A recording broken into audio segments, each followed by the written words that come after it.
Your Royal Majesty, all the respected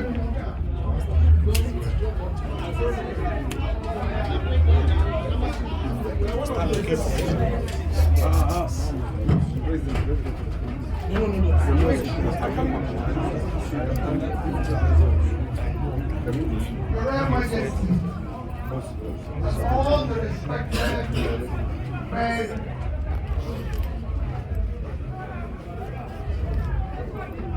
fathers here, let me stand all you are existing people. Your Royal Majesty, I said my first is to sincerely congratulate you on your coronation, which Governor mentioned to me at the time. I said that's why he will not be allowed and listed through the flood. To, like Bartaka had mentioned, when he said to me, you don't live in Jalingo, I said to him, but he lives in Taraba. He said yes. I said, it is my duty to go to where he lives. I will go and look for him. Where am I? And that is the reason why I'm here. To pay my respect to you. And of course, you pay my respect to all your royal highnesses that are within the state. Because they are their share. And that's my reason for coming. And be able to, through you, elucidate what we're trying to do. I will not bore you with the problems of this country because you know all of them. Or you are one of them, your experience, you know what is we're going through. We live in a country today that by our own National Bureau of Statistics have said we have 133 million people living in poverty. The Royal Majesty, we are about 220 million. So 63% of us are poor. No other country in the world,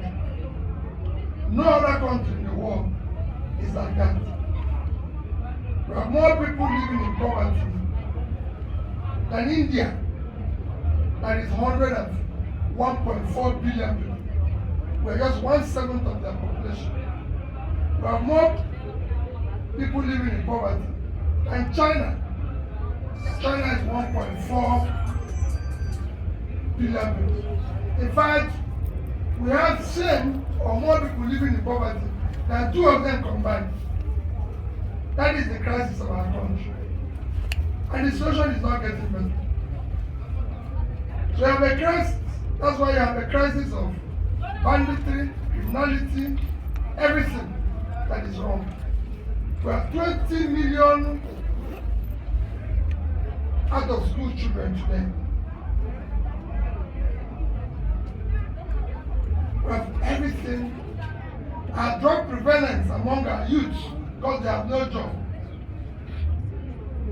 is 13.8%, when the global average is about 5%. Your Royal Majesty, I can go on and on.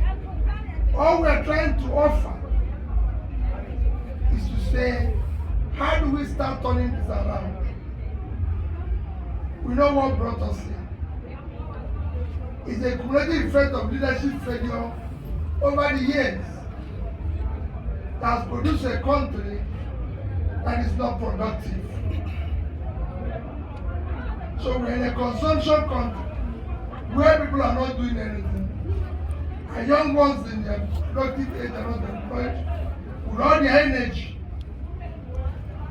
All that I, dirty, and Labour Party is trying to offer is to say we want to secure this country, unite it, and make it productive.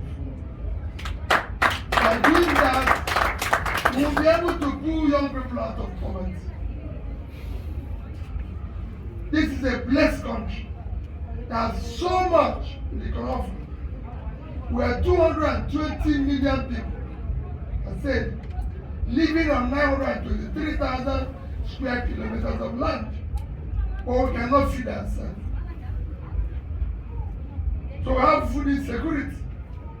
When India, 1.4 billion people living on 3.2 million square kilometers of land can feed themselves and export goods, who live on a third of their land, with a 1/7 of their population.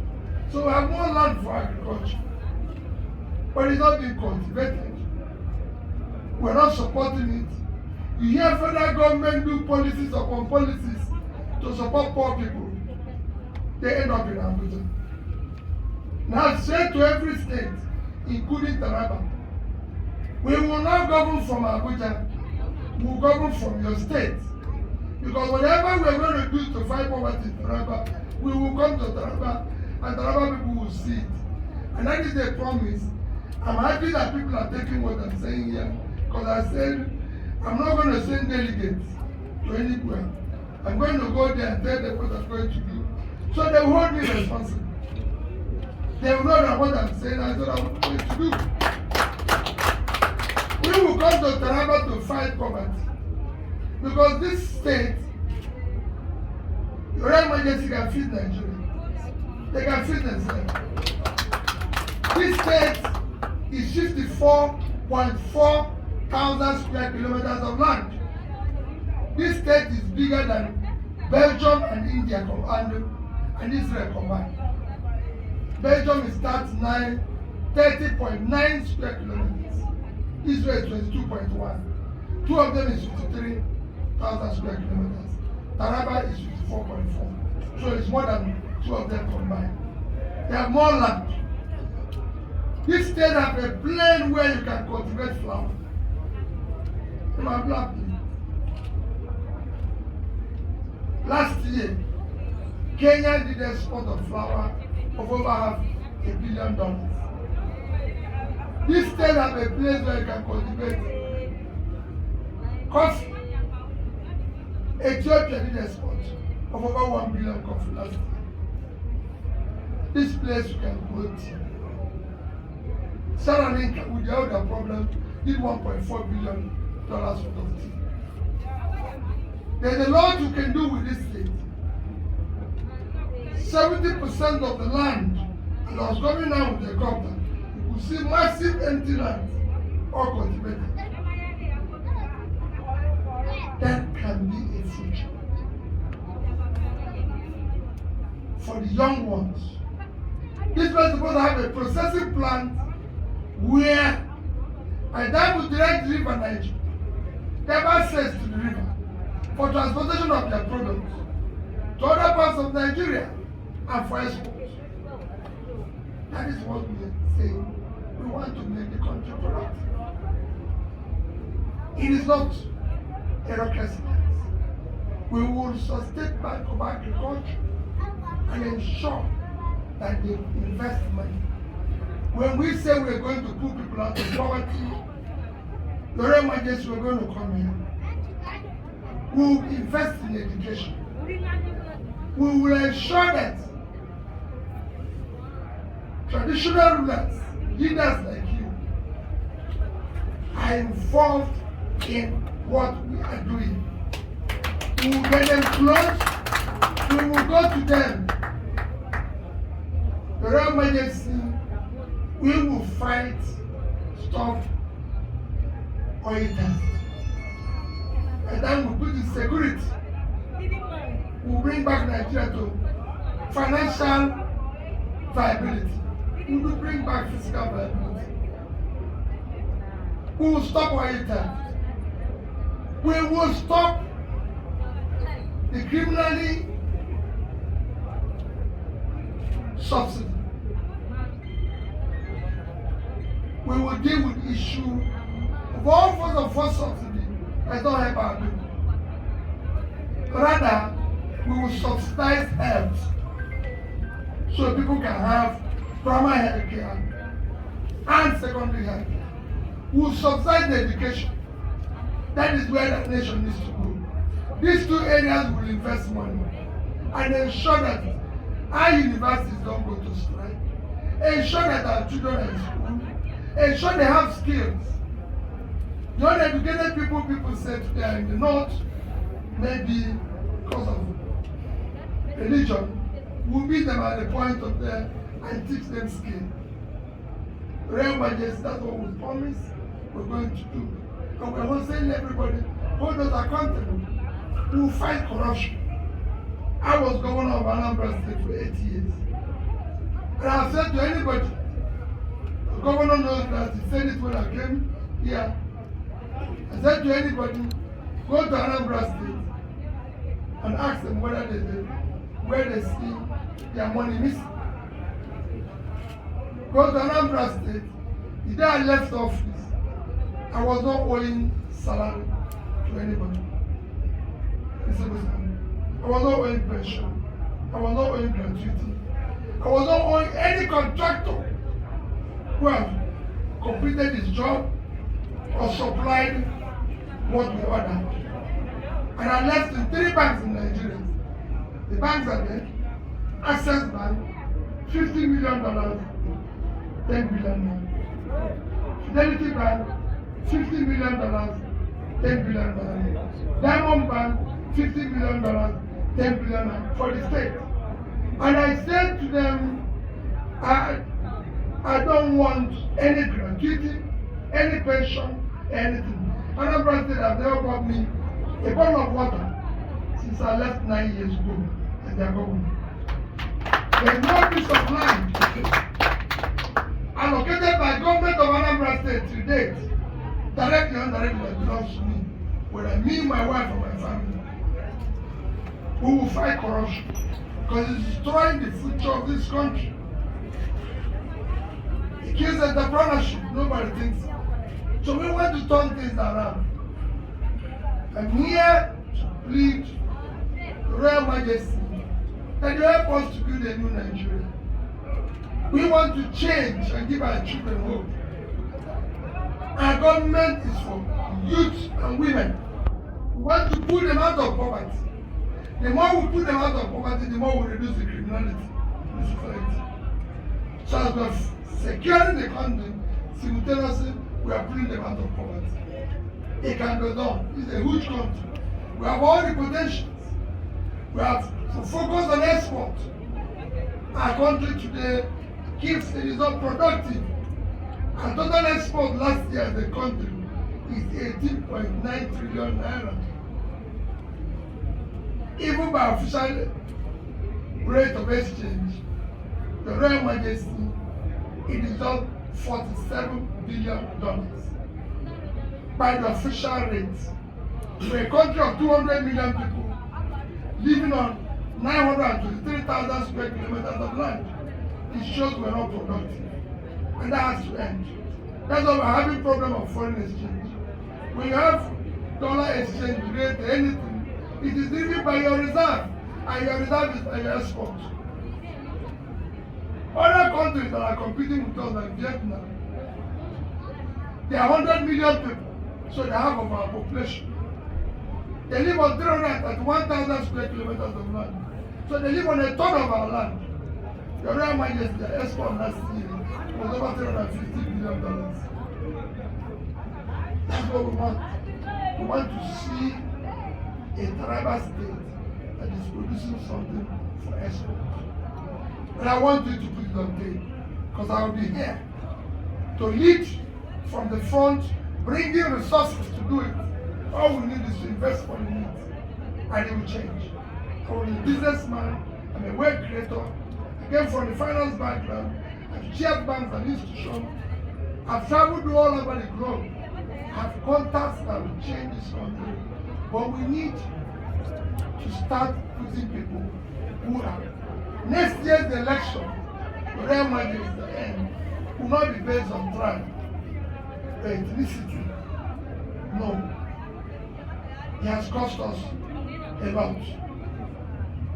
People in the north don't buy bread cheap. There's no place in Taraba that sells bread cheaper than it is in the south. There's no uninterrupted electricity. There's so many poor people in the country. So it should not be based. The emergency should not be based on religion. No religion buys bread cheap. The Christians don't buy bread cheap. The Muslims don't buy bread cheap. If you go to Dubai, it's a Muslim country, no emergency. A Catholic church in Dubai, the land and the church was built by any of Dubai. If you go to London, the central mosque in London, as center of London, the land was given free by the Queen. It's not a Muslim. People have deceived us enough. It will not be by religion. It will not be by my turn. It is the turn of Nigerian youths and women to take back their country. All we plead is that it must be based on character we can trust. That is why I came here to pay my respect, loyalty, and introduce myself. I said to Royal Majesty, you have tentacles to come to verify my background, to verify what I say, who I am, to verify schools where I attended.